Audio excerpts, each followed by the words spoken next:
예, 증시 전망대 방송 시작하겠습니다. 지난주 주요국 증시를 보면 중국과 대만이 조금 주춤거렸고 나머지는 괜찮았죠. 그 은행 사태가 수습 국면으로 접어들었고 특히 이제 도이체뱅크 이슈가 있었던 독일 증시가 강세를 보였다는 점에서 보면 은행 문제는 이제 정점을 지나갔다 이런 것이 특징이었고요. 또 정점을 지나갔다라고 알 수 있는 게 그동안에 나스닥이 상대적으로 강했잖아요. 그러니까 기술주가 현금이 많아서 빅테크주들의 자금이 쏠린다 이런 거였는데 나스닥과 다우가 비슷하게 올라갔거든요. 그래서 전체적으로 금융시장이 좀 안정됐다라는 거를 볼 수 있습니다. 뭐 대부분 지표를 봐도 뭐 국채 금리도 좀 회복이 되고 국채유가 올라가고 유가는 물론 이제 공급 이슈가 좀 있긴 했습니다만은 어쨌든 유가도 올라가고 달러 인덱스는 안정되고 전체적으로 지난주에 금융시장의 키워드는 안정을 찾았다. 그러니까 이렇게 볼 수 있겠습니다. 주말에 나왔던 지표 중에서 하나만 더 복기를 하면 미국의 PC 물가 이게 이제 전달보다 좀 안정이 되는 그런 모습이 나왔죠. 근데 제가 보기에는 1월이 좀 튄 것 같고요. 원래 추세가 이 정도였던 것 같아요. 근데 문제는 뭐냐면 PC 기준으로 전달 대비 0.2% 밑으로 내려와야 됩니다. 그러니까 0.2 또는 0.1이 왔다 갔다 하면서 그 정도가 유지가 돼줘야 이제 물가가 안정됐다라고 하는 거기 때문에 그러니까 지금은 전달보다 안정은 됐구나. 그러나 여전히 절대적으로 높은 수준이다라는 점은 좀 부담이 되죠. 근데 어쨌든 추세적으로는 뭐 계속 기대 인플레이션도 그렇고 물가 지표도 그렇고 미국의 초과 저축률도 계속 내려가고 있고 그러니까 소비가 약간 주춤하면서 물가는 진정될 가능성은 여전히 높다. 그래서 현재로서는 금리 인상은 거의 마무리되고 인하 여부까지는 하반기 봐야 알고 뭐 이렇게 이제 되는 상황, 이런 상황이다 이렇게 보시면 될 것 같습니다.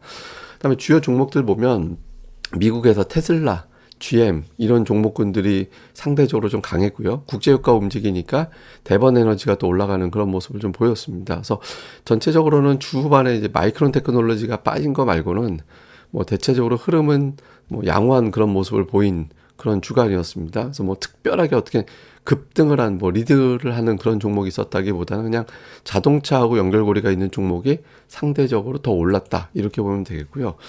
우리 증시에서는 포스코홀딩스가 지난주 금요일에 좀 튀었죠. 되게 세게 올라가서 포스코홀딩스가 뭐 해외 뭐 자원 개발이라든가 이제 2차 전지 소재 관련된 개발 이런 이슈까지 더해져서 또 강세를 보인 게 특징이었고 포스코홀딩스를 딱 빼놓고 보면 조선, 자동차 이런 종목군들이 상대적으로 강했습니다. 근데 뭐 지난주는 웬만한 종목들은 다 올랐어요. 그러니까 뭐 카카오하고 하나금융 같은 종목들 정도를 제외하고는 대부분 다 이제 올라가는 그런 모습을 보여서 뭐 특별하게 포스코 제외해서는 이제 좀 특징적으로 셌다 이렇게 이제 볼만한 종목이 딱히 있었던 건 아닙니다.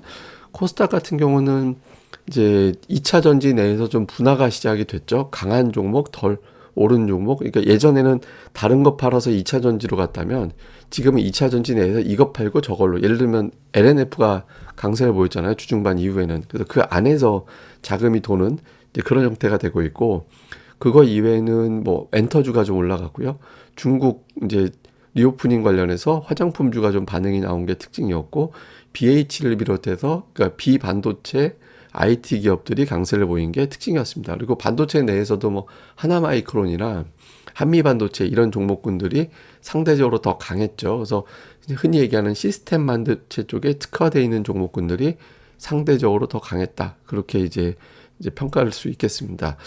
그 다음에 이제 수급 동향을 보니까 그 외국인 투자자들이 다시 매수로 돌아왔거든요. 근데 이게 금요일 마지막 거래일에 매수가 한 6천억이 나온 거라서 그건 이제 분기말 효과도 어느 정도 있었다라고 봐야 되잖아요. 그래서 그걸 제외하고 본다라면 외국인들은 조심스럽게 약간의 매수하는 정도, 예, 뭐 이렇게 폭발적인 매수가 들어왔다라기보다는 그냥 약간 매수하는 정도의 이제 흐름이 아직까지는 있다, 조심스럽다 이렇게 보면 되겠습니다. 근데 글로벌 자금 동향을 보면 그 머니마켓 쪽에 자금이 많이 들어왔었는데 이게 조금 자금이 줄기 시작했어요. 그러니까 이제 은행 문제 터져가지고 자금을 인출해서 이쪽으로 다 들어갔다가 여긴 좀 주춤거렸고 주식형 펀드는 북미 지역에서 좀 인출이 돼가지고 주식형 펀드는 유출로 돼 있거든요. 근데 신흥시장은 계속 유입입니다. 그러니까 미국 쪽은 유출, 신흥시장은 유입 이런 구도가 되고 있고요. 특히 업종으로 보면 이 빨간색이 IT거든요. IT가 자금이 2주 연속 유입이 됐고 매수 유입되는 자금도 되게 커졌어요. 그래서 이제 미국이 한동안 빅테크가 강세를 보였던 게 이런 거였던 것 같습니다. 우리나라에서도 삼성전자 매수가 계속 들어왔었잖아요. 그래서 IT 쪽에 투자하는 자금이 되게 많이 들어왔다. 근데 이게 이제 일시적인지 추세가 바뀐 건지는 이번 주까지 좀 봐야 되겠죠. 아시아에서는 중국하고 대만 매수하고 있고요. 2주 연속 매수가 들어왔고, 우리나라는 이 통계가 목요일부터 수요일로 자르는 통계이기 때문에 주말에 매수가 반영이 안 돼서 이제 이거 통계상으로는 3주 연속 매도로 집계가 돼 있는 상태거든요. 아마 이제 다음 주 발표되는 건 이제 매수로 바뀌었을 건데, 뭐 어쨌든 이제 아시아에서 외국인 투자들이 매도는 안 하고 있다. 그러니까 주로 이제 북미라든가 이런 쪽에 매도를 하고, 이제 아시아 쪽은 뭐 매수하고 있다라는 점에서 보면 우리나라도 뭐 매수로 돌아서는 데는 큰 저항은 없는 것 같이 보입니다. 그리고 이제 매수하는 종목군들을 봤더니 삼성전자만 집중적으로 매수하는, 그러니까 삼성전자 매수 말고는 뭐 ETF니까 그 다음이 삼성전자, SDS, 자동차주, 뭐 현대차, 기아, 뭐 이런 종목군들이 이제 매수에 들어가 있는 게 있고요. 그 다음에 방산 관련주로 분류가 되는 종목군들이 매수가 들어가 있고, 반면에 이제 매도는 포스코홀딩스 급등하면서 매도, 통신주 매도, 하이닉스하고 하이텍하고 매도예요. 그러니까 반도체에 대해서 완전히 매수한다라고 단정하기 어려운 게 좀 엇갈려 있기 때문에 그렇다라는 거죠. 그 외에는 이제 금융주가 좀 매도가 돼 있고요. 코스닥 쪽에서는 외국인들이 2차 전지 쪽, 뭐 에코프로비엠부터 LNF까지 이제 매도로 가 있고, 그 다음에는 이제 약간 소재 쪽 관련된 종목군들과 제약 바이오 종목군들 요런 게 이제 매수로 들어가 있는데, 사실 업종별 특징이라기보다는 그러니까 2차 전지 파는 거 말고는 그러니까 좀 종목별로 좀 골라 담는다라는 느낌이 좀 있거든요. 그래서 외국인들은 좀 그렇게 가고 있고, 기관은 갈아타기, 그러니까 이제 에코프로 팔고 LNF 사고 뭐 이런 구도가 나오고 있는 게 하나의 특징이었고, 그 외에는 이제 IT 종목들이 좀 눈에 띄죠. 테스나, 심텍, 이오테크닉스, 주성엔지니어링, 원익 QNC, BH, 리노공업, 뭐 솔브레인 뭐 이런 것들이 이제 들어가 있는 게 좀 특징입니다. 그래서 기관은 약간 IT를 담긴 하는데, 이게 또 1분기 막판에만 이렇게 나온 건지 2분기에까지 이어질지, 요게 이제 2분기 포트가 시작이 되는 거니까 이번 주 초반에 가장 중점적으로 봐야 하는 그런 대목인 것 같습니다. 그 다음에 이제 차트를 좀 보면, 코스피가 지난주 종가가 의미가 좀 있었던 게, 그러니까 2476, 그러니까 제가 여러분들한테 시장이 박스권일 거다, 그래서 하단을 2350, 상단을 2470 정도로 계속 말씀을 드렸었잖아요. 2470의 근거로 말씀드리는 거는 제가 60월선이었거든요. 그러니까 60월선 돌파가 잘 안 됐었죠. 근데 지난주에 이제 종가로 마감이 됐어요. 넘어서서. 그게 이제 작년도 6월에 이탈하고 나서 처음으로 위로 마감한 거였거든요. 그래서 저는 이제 이번 달은 저항이 더 이상 246엔 아니고 큰 저항은 아마 2520 정도가 되지 않을까. 근데 2570은 이제 보시다시피 이제 20월선이 위치하고 있는 그 선이라서 이 선을 돌파할지 여부를 보면서 우리가 좀 가늠을 해봐야 될 겁니다. 그래서 일단 저항대는 넘어갔고, 그 다음 저항 2520이 상당히 중요한 저항이다, 이렇게 보시면 되겠고요. 그 다음에 코스닥은 뭐 어마어마합니다. 올해 지금 한 주 빼고 다 올라갔거든요. 에코프로, 에코프로비엠 뭐 이런 2차 전지주들이 이렇게 만들어 놓은 건데, 아직 ADR이 90밖에 안 돼요. 그래서 코스닥은 저항이 거의 900 언저리에서 나오거든요. 그래서 뭐 종목들별로 또 신용 많은 종목들도 있긴 하지만 종목 장세는 계속해서 돌아갈 가능성이 높다. 그러니까 이렇게 이제 보면은 될 것 같습니다.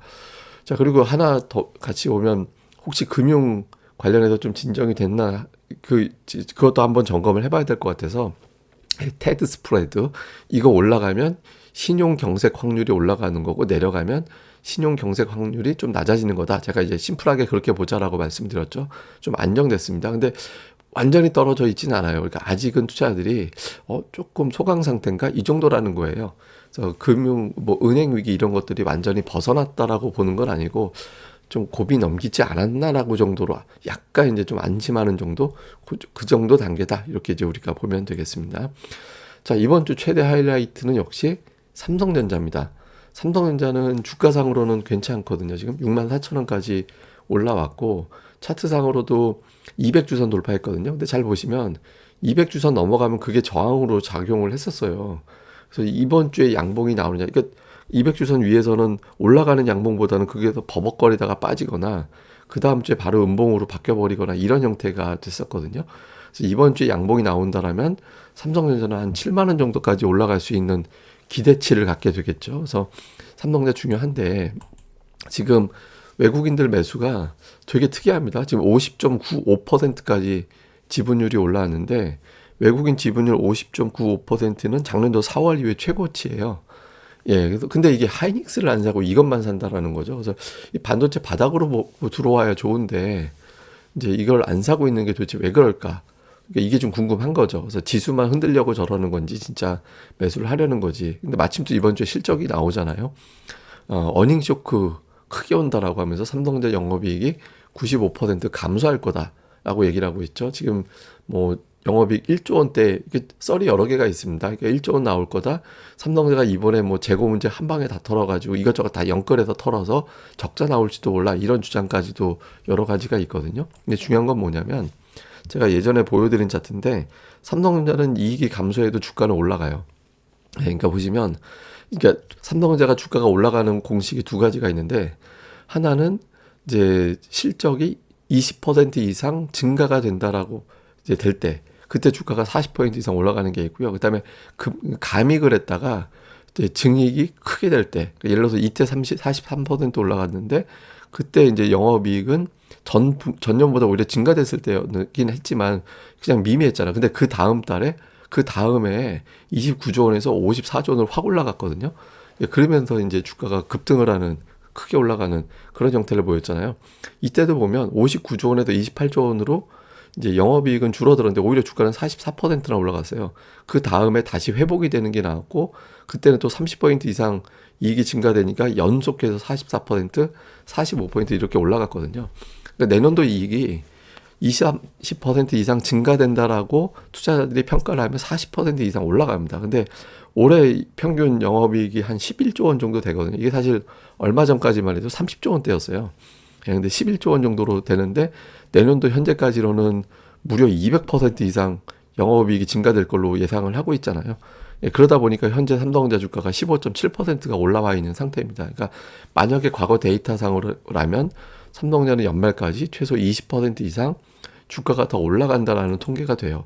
그 다음에 이제 또 하나 이건 뭐냐면 삼성전자가 10% 이상 하락했을 때 그게 그렇게 흔하게 나오는 현상이 아닙니다. 근데 그 다음 해를 봤더니 1997년 이후에는 그 다음 해에 다 올라갔어요. 그러니까 워낙 삼성전자라는 종목이 이렇게 빠질 정도면 실적은 그렇게 한 번 나빠지면 끝이야. 뭐 이런 정서들이 좀 있죠.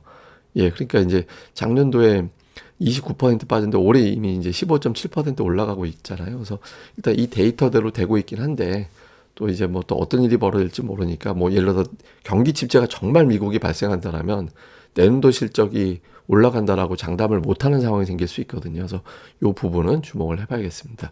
자, 이후에 체크 포인트 보면 연준 인사들이 이번 주에 발언을 할 텐데 지난주의 특징은 톤 다운돼 있었다. 공격적인 발언하는 사람이 없었어요. 그러니까 이제 좀 부드럽게 대하는, 왜냐하면 자기들 때문에 그 은행이 파산했다라고 보는 사람들이 있기 때문에 너무 세게 얘기해서 금융시장을 흔들 이유는 없었잖아요. 그러니까 연준 인사들의 발언이 이번 주에도 좀 진정이 되는지. 그 다음에 이제 고용지표 나오죠. 예상이 비농업 일자리 24만 명, 실업률 3.6%. 그다음에 시간당 임금이 어떻게 되는지도 되게 중요한데, 그러니까 고용지표에서도 특히 이제 시간당 임금이 어떻게 돌아가는지를 좀 볼 필요가 있고요. 제일 중요한 거 이번 주 최대 하이라이트는 삼성전자 실적. 그러니까 컨센은 64조 원에 1조 1천억 정도, 매출 64조 원 초반, 영업이 1조 1천억인데 일각에서는 지금 적자 얘기까지 나오고 있는 것도 있습니다. 의도적으로 다 털어서 적자 만들어 놓고 갈 거다라는 주장도 일부에선 제기하고 있거든요. 근데 이제 그 실적 전후에서 수급이 어떻게 돌아가는지, 그리고 이제 2분기가 시작이 되잖아요. 1분기는 이제 로봇 플러스 2차 전지 이제 주인공이었죠.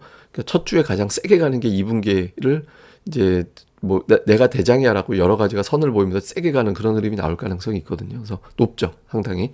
어떤 곳에 수급이 집중되는지 이걸 좀 볼 필요가 있습니다. 그다음에 이제 4월 지수가 어땠는지 과거 통계를 좀 봤습니다.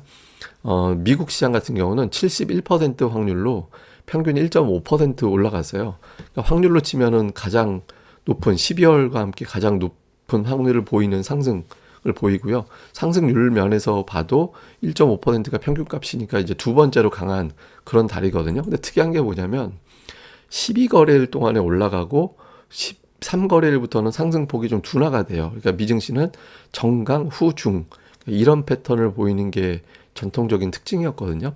그래서 이런 게 이제 이번 달에도 좀 나타날 거냐, 과거 통계대로. 그 다음에 또 하나 통계가 뭐가 있냐면 1분기에 작년도 12월에 저점을 한 번도 깨지 않았을 경우, 예, 그러면 이제 어쨌든 1분기는 깨지 않았다는 얘기니까 올라갔을 확률이 높잖아요. 그러면 7% 올라갑니다. 깼다면 2.5% 빠지고 끝나는데, 이제 깨지 않으면 종가로 7% 정도 올라서 끝나거든요. 우리가 관심 있는 건 2분기잖아요. 그러니까 그러면 2분기까지도 그 상승은 이어졌다라는 거예요. 예, 한 4% 정도 올라갔다라는 거거든요. 그래서 이제 확률로 보면 미증시는 2분기에도 상승할 확률이 높다. 그러니까 이렇게 볼 수 있습니다. 근데 중요한 건 뭐 남의 나라 그렇게 되는 게 관심 있는 게 아니라 우리나라죠. 우리나라 4월 확률을 봤더니 최근 10년 동안에 코스닥은 10번 중에서 9번 올랐습니다. 그리고 코스피는 이제 4번 빠지고 6번 올라가고 이렇게 돼 있었거든요. 근데 코스닥이 하락한 게 하필 작년이잖아요. 근데 작년 4월은 이제 러시아 제재 막 이런 거 이슈 있었고 중국이 뭐 어디 봉쇄를 하네 마네 막 이런 뉴스 나오면서 시장이 좀 흔들리고 그랬을 때거든요. 그래서 하여튼 그런 이슈가 있어서 이제 작년도에 하락을 했고 대체로는 코스닥은 4월에 강한 경향이 있긴 했습니다. 이게 아마 뭐 배당금도 들어오고 하니까 수급이 조금 더 좋아져서 그런 특성이 좀 있는 것 같긴 한데 뭐 어쨌든 올해도 이렇게 되는지 통계상으로는 미국도 그렇고 우리도 그렇고 이제 좋긴 한데 그러니까 이슈가 어떻게 되느냐가 되게 중요하겠죠. 그러니까 특히 이제 실적 바닥론 미국의 물가 지표가 정점을 치고 빠지느냐 이게 되게 중요한 변수가 된다. 그러니까 이렇게 이제 보시면 될 것 같습니다. 예, 그리고 이제 요 데이터들에 대한 해석이나 이런 건 제가 계속 올릴 겁니다. 요 증시 분석 데이터에 보시면 여기 제가 올릴 거고요. 또 주말에 제가 뭐 반도체 후공정 밸류체인, 뭐 반도체 전공정 밸류체인, 수소차 밸류체인 이런 거 다 올려놨거든요. 또 이제 계속 올려드릴 거고 제가 조금 전에 보여드린 차트도 해설 이제 더해서 올려드릴 거니까 여기들 많이 와 주시고요. 그리고 이번 주까지, 그러니까 일요일까지죠. 일요일까지는 이제 이벤트로 적용해 드립니다. 그러니까 하루에 1,000원꼴로 가입할 수 있는 이벤트는 이번 주까지 주말까지 이제 적용을 해 드리니까 많이들 이제 관심과 이제 좀 관심 공지 확인 부탁드리겠습니다. 그러니까 하루에 1,300원꼴로 가입이 되고 이후에 그런 일기 가입분들은 연장을 해도 그 가격으로 그대로 적용을 해 드리니까 많이 관심 부탁드리겠습니다. 자, 2분기 시작됩니다. 여러분들 화이팅 하시고요. 제가 또 여러 데이터를 올려드려서 참고도 하고 또 위험한 데이터는 위험한 데이터로 또 올려드려서 좀 걱정스러울 때는 요거는 좀 조심하셔야 된다라는 요거 깨지면 조심해야 됩니다. 이런 것도 열심히 올려드릴 테니까 이제 또 많이 참고해 주시면 좋을 것 같습니다. 예, 그럼 이 방송 구독하기, 좋아요, 예, 꼭 좀 좋아요 특히 좀 꼭 좀 부탁드리겠습니다. 감사합니다.